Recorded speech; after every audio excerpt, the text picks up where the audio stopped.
Welcome back. Tonight I'm going to do another Hot Wheels themed painting.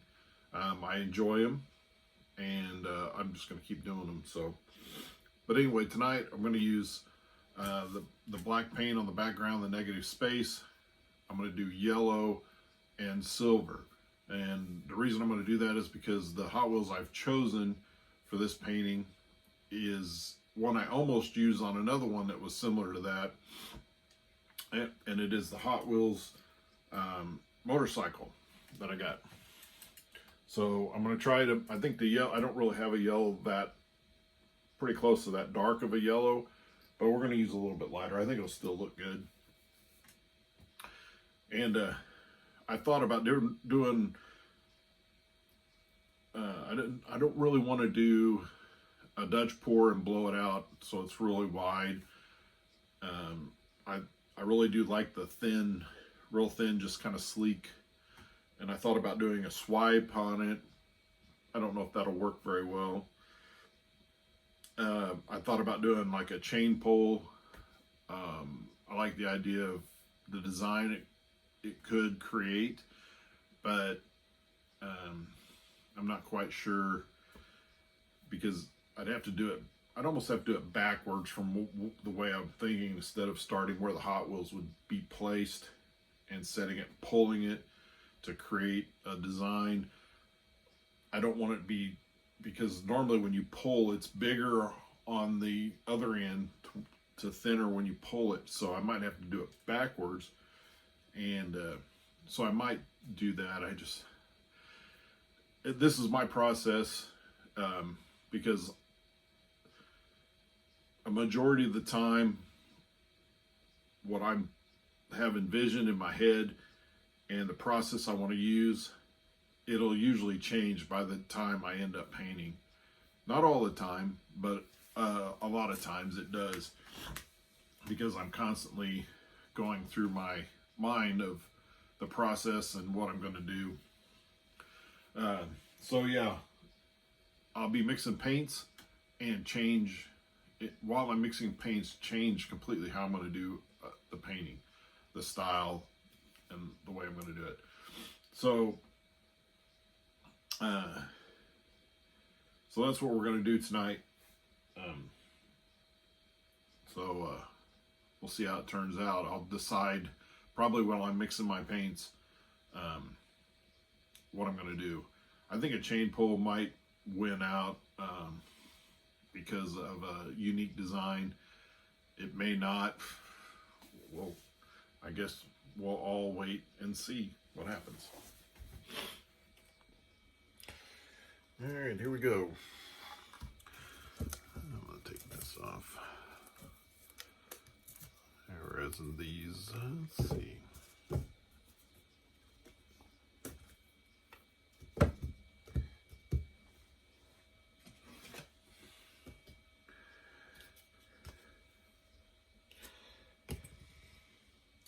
As most of you know that do acrylic pouring, is that you really need to make sure your canvas is level, because you don't, when it's drying, you don't want it to slowly just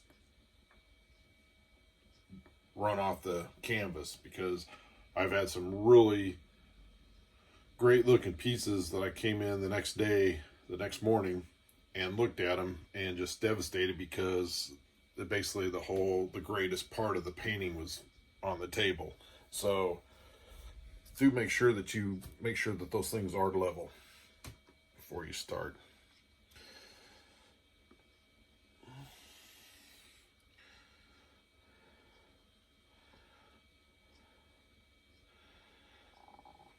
And as usual,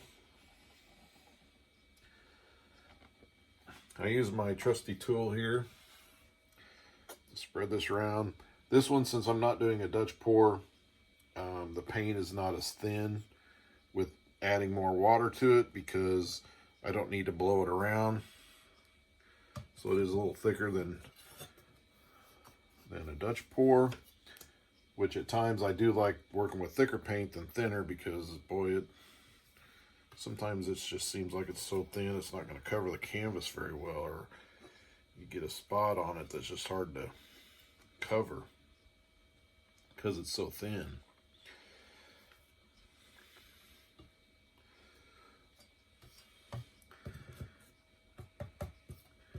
And I am one to get all the corners and the edges. I don't like the edges to not be covered with paint. That's just me. The only time I would not want anything on the edges, there's certain paintings, especially like on a wood canvas when you got a nice wood grain, which I've never really done very many of those. So, but that's a whole taping off so that you, excuse me, you know, taping off so the paint won't run down the sides.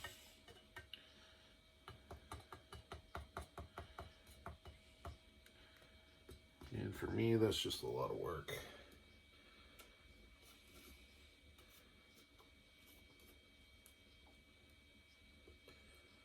It's not fun to do, so that's probably why I don't do it. But I just haven't really worked with that many canvases of wood, just a couple. And I did like them, especially if you resin them, because that holds up pretty well.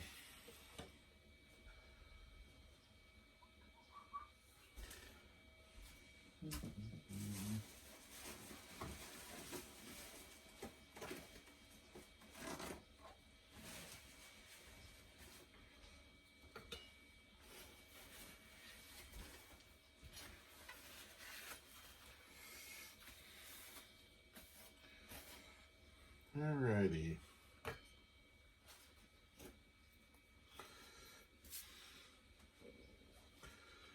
Sorry, I'm a little disorganized tonight. My paper towels are way over the other side, and my torch was not right there where I normally keep it. Guess I just came down here and just jumped right in without really getting prepared. As usual, I kind of try to run the torch over the paint to get the bubbles out. It's a little something right there.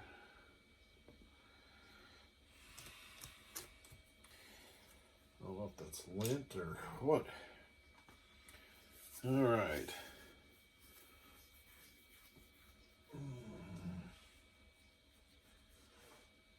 So, okay, here's where I still haven't decided how I'm going to do this. So let's see.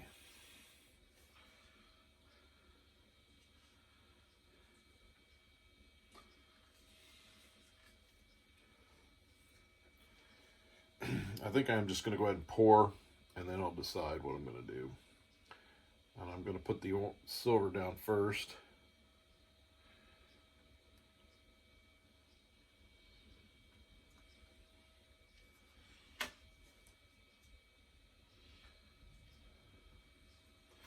Because I do want the yellow to really stand out more.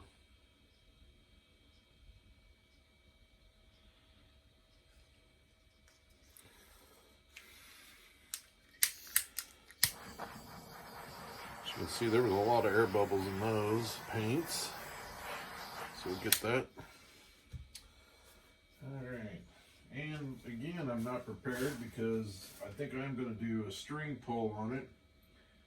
But I don't know where for the life of me where my string is. I have a table over here that has a lot of supplies on it, and I don't see it right offhand. So what I'm going to do is I'm going to lay this in here like this. And I don't really like using this stuff because of, you can see the stuff already flying out of it. But what I wanted to do is I had this idea I don't know if I've ever seen it done before, but I'm going to try it. So I'm going to pull it as I open it.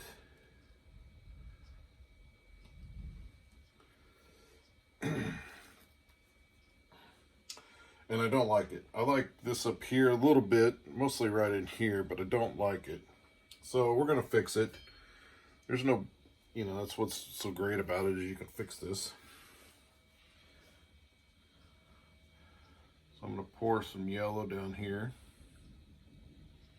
I hate covering that up. We're going to take this out, just like that.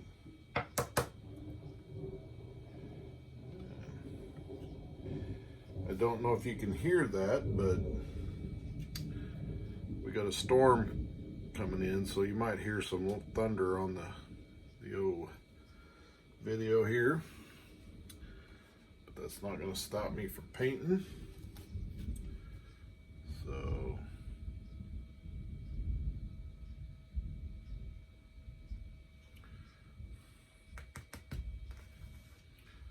we're going to take that out.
So what I'm doing is I'm just trying to straighten it out a little bit.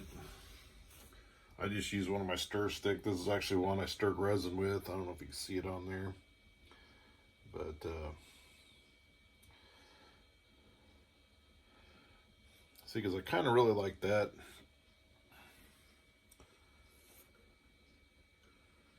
So I don't know if I do a little.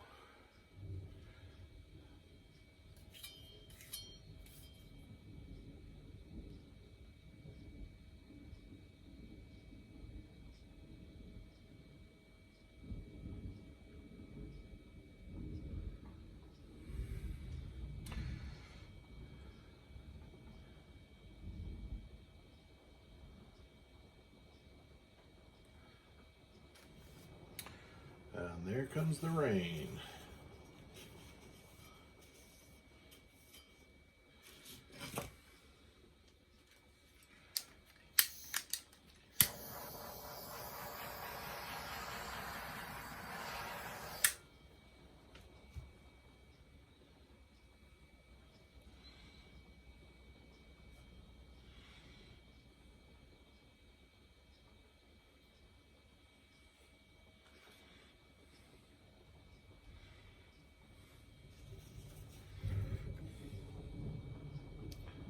I do kind of like that, but I want it to go this way.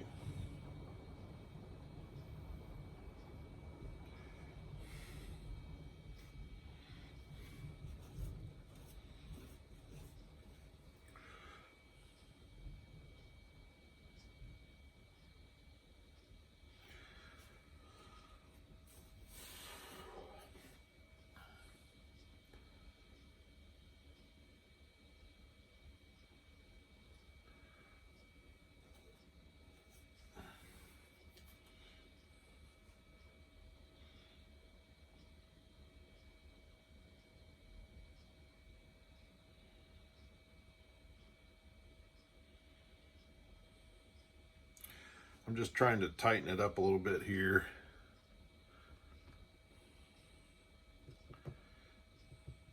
Get out some of this color that was still left in there from the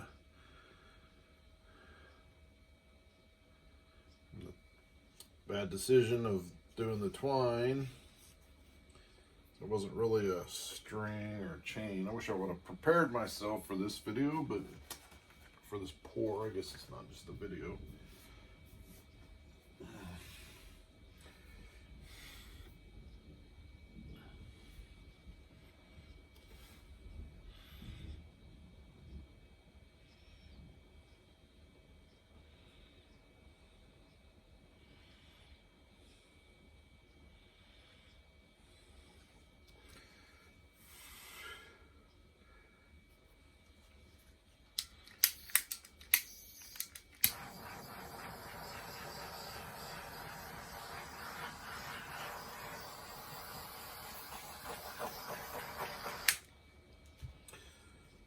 Another great thing about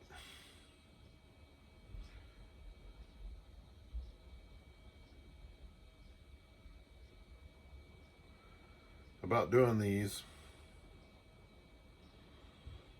placing a Hot Wheels on them or any object on it, is if you don't really like an area,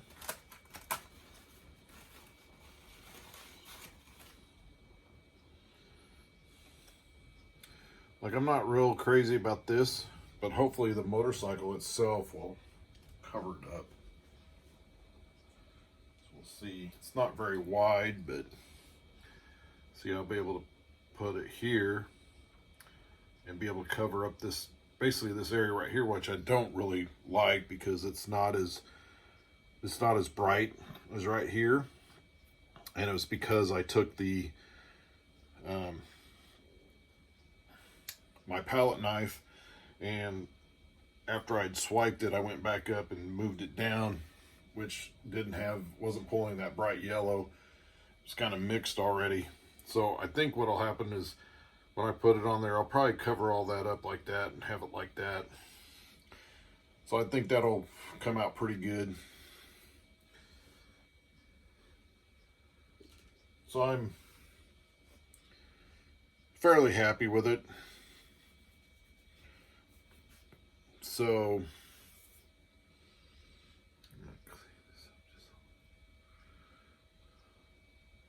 this just doesn't want to seem to.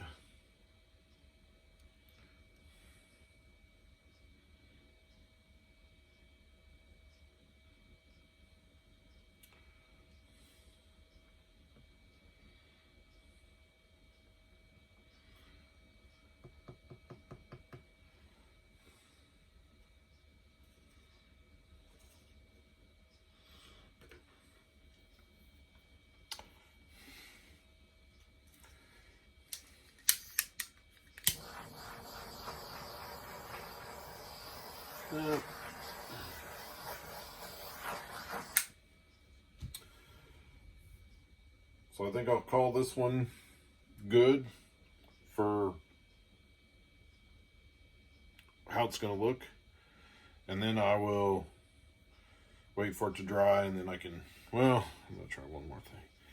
Not real thrilled about that right there. I need some more silver there. So I think I want to add some silver.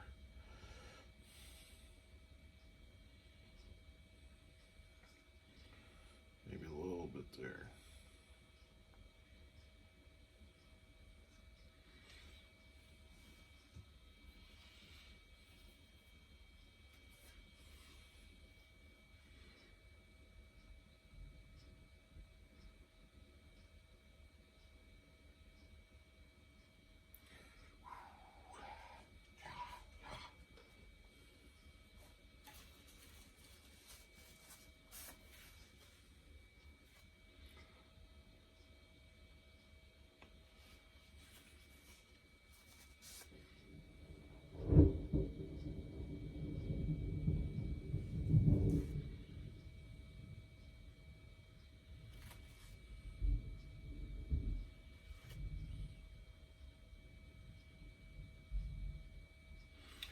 Trying to blend it in just a little bit so it has that silver on there. All right, so I think that'll be good. We'll see how that turns out.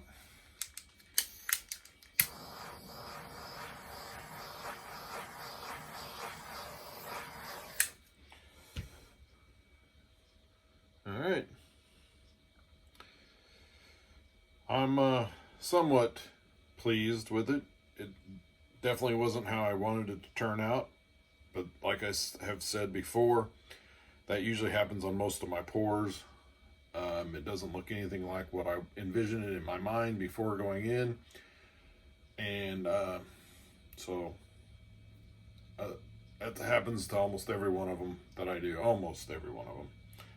I can only think of one that actually turned out almost exactly how I envisioned it, almost to the letter. And it was on an LP, an old vinyl record. It was blue, and I wanted to make it look like a globe with the like clouds going around. It did, and I actually made it into a clock, and it's actually hanging here in the studio. I might add a video to that from that, so we'll see. And this is the vinyl that I turned into a clock, but this is the pour that I wanted. I wanted to make it look like a planet, and I think it turned out pretty good.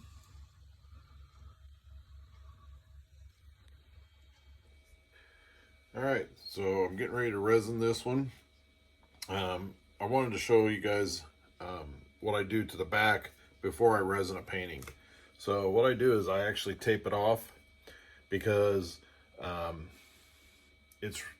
you get these drips that harden on the resin, and it's so easy if you do it probably within 12 hours of after pouring it, of pulling the tape off. They pull off really easily.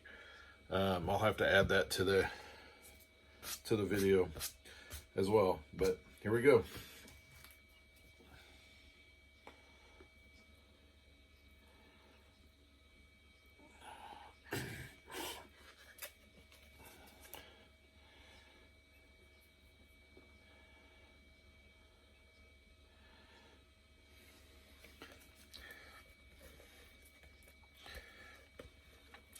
Now the resin that I use is a Pro Marine. I get it off of Amazon.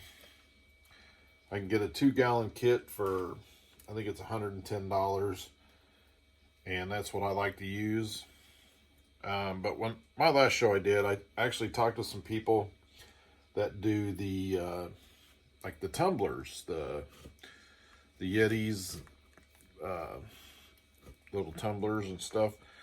And I guess she is very successful. I think they said that she's like the #2 seller in the country, and they ship all over the world.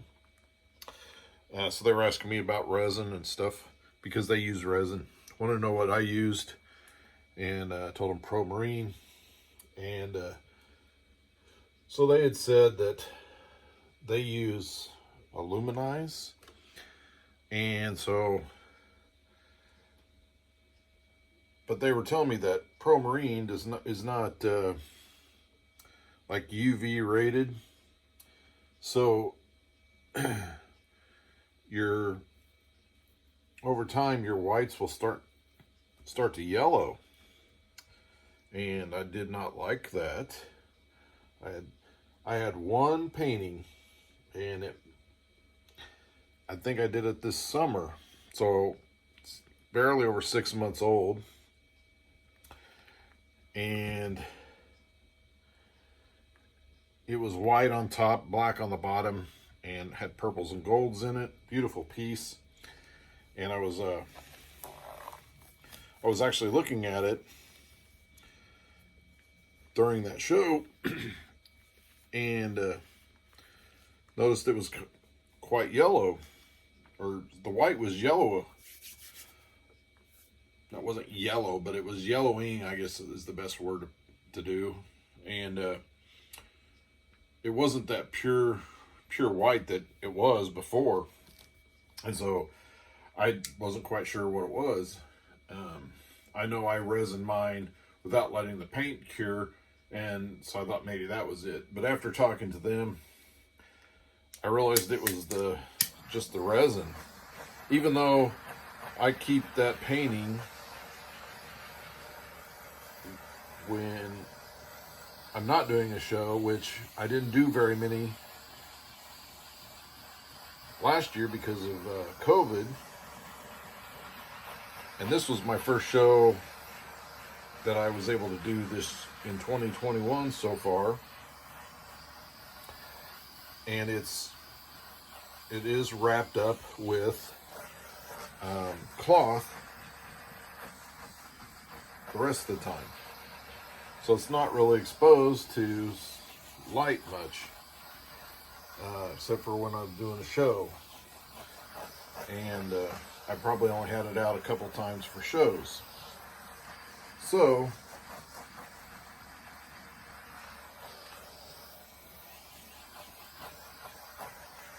I ended up ordering a 2-gallon kit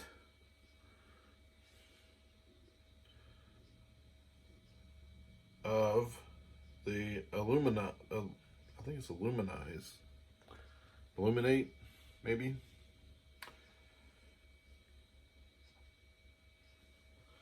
So I ended up ordering it also comes in a 2-gallon kit, or you can get it in a 2-gallon kit. So that's what I prefer. So I don't have to order it as much. Lasts me a while. And that's what I like. So I ordered a 2-gallon kit, and it was more than $110, what I'm used to paying for Pro Marine. I think it was $179, and so with tax and shipping, it was almost $200, I think, or closer to $200. So I'm going to try that and see how that works. If that does not work much better, then I'll go back to the Pro Marine and take my chances on my white turning yellow.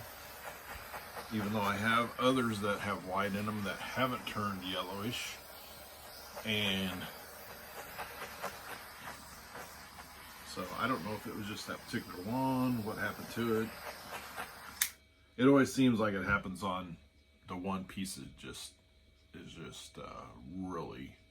is really a beautiful piece. So I'll keep you guys updated on that. I actually got it this week.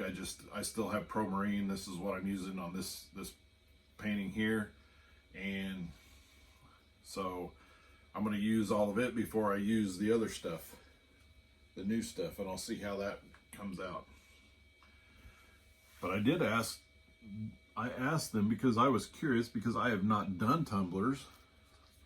I have seen some people do, just brief little clips of people doing tumblers, and they've got them on these turners. They just constantly turn. But I really don't know how they paint them,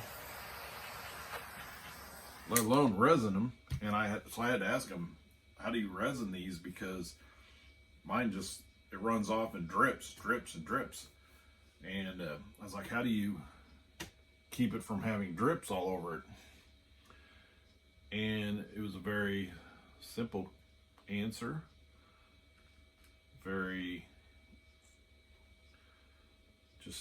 I just never thought of it. But they keep the tumbler turning, and it won't drip while it's turning. And so I thought, that makes a lot of sense. I just never thought of it. So that's their tip. And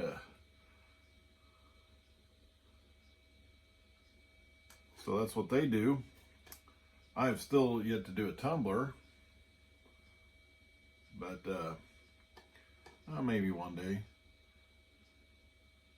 But they did show me her tumblers, and they were very nice. I can see why she does so well and sells all over the world with those, because they were very, very nice.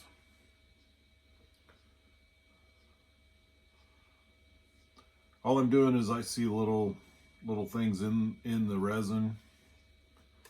I don't know what it is about this room now. It seems like there's always stuff floating around in it. But I think I've got them all off now. I just hate the imperfections in it, because that's all I see when I see it. That's why I torch it so much, to get the air bubbles out. And I have been frustrated. I did one that I had it all just like glass and placed the car on it. I still torch it sometimes after I get the car on, and I came in the next day and there was a big bubble right here, and I know that bubble wasn't there when I left. So I don't know what happened to that one, and it aggravates me to this day when I see that painting, as I still have it.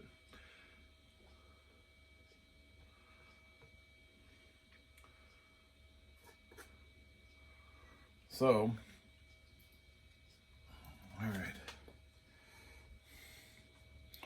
all right, so this is the car that I'm going to use. It's not a car, it's a motorcycle. But I decided with this one. I had looked to see if this one would work, but I think the motorcycle is going to do well on it. I wanted a more thinner line, because the motorcycle is thinner than a car. But this is going to be good. The one thing I do like about it is the tailpipes on each side actually almost line up perfectly for this streak of silver, so that's good. So we're just going to place it right in here. Fortunately, this, with the tailpipes and the wide tire, this motorcycle is not going to flip over while it's sitting here. I think this is finished. I think it looks good.